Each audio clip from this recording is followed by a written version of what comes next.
The idea of coming to a farm and you picking and having a farm experience is something that people really yearn for and want. It's much more exciting than going to a grocery store.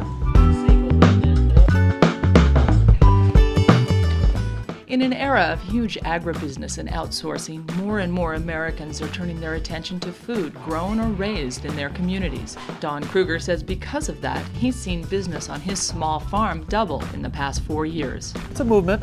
I think the combination of expensive gas and then all of the global climate stuff has probably combined to get people thinking about if they want to eat closer to home. But I also think it's part of a local culture that isn't just farming. I think it's part of people getting the idea that if you buy things closer to home with smaller companies, people that are more personal, that you're actually going to establish a local culture.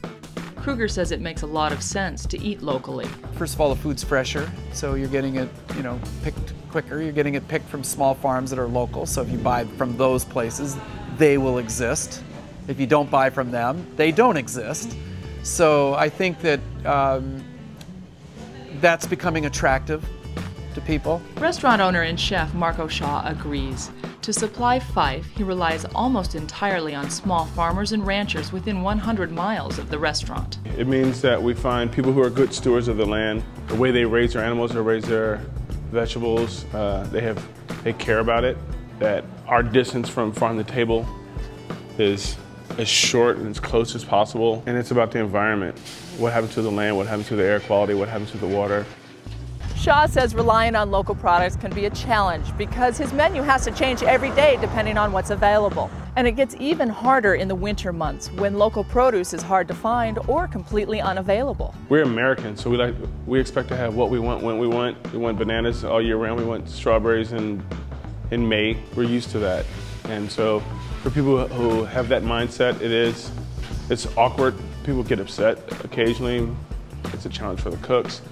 We're used to working in a cycle where you play with the dish and you work it, and after a while you understand how to do it, and then your timing's down. And you have to be dialed in. You have 3 hours to figure everything out. So it's a challenge for them, but also keeps them involved and keeps all of us on our toes. For Shaw, that challenge keeps his life and job interesting and sustainable. I wouldn't do it any other way. My entire cooking experience has been to get to that point, to find a place where I can meet farmers who would grow things for me and meet ranchers who would let me specify diets and pick the breed of animals. And so that's all I've thought about until I got to this point. Both Shaw and Kruger realize it's a lot of work to eat locally all of the time, but they say moving into that mindset is good for everyone. Local farms can grow varieties and do things that the big giant corporate farms out of California can't do.